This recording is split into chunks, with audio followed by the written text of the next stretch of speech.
kind of dentist are you? Despite that cart, I haven't practiced dentistry in 5 years.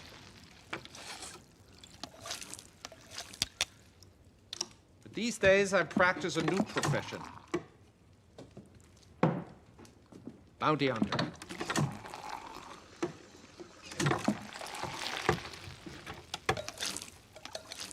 Do you know what a bounty hunter is?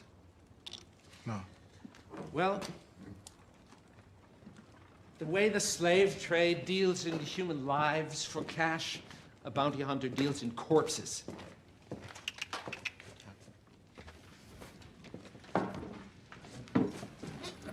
Prost.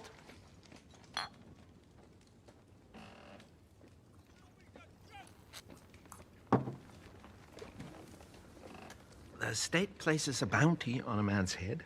I track that man, I find that man, I kill that man. After I've killed him, I transport that man's corpse back to the authorities. Sometimes that's easier said than done. I show that corpse to the authorities, proving, yes, indeed, I truly have killed him, at which point the authorities pay me the bounty.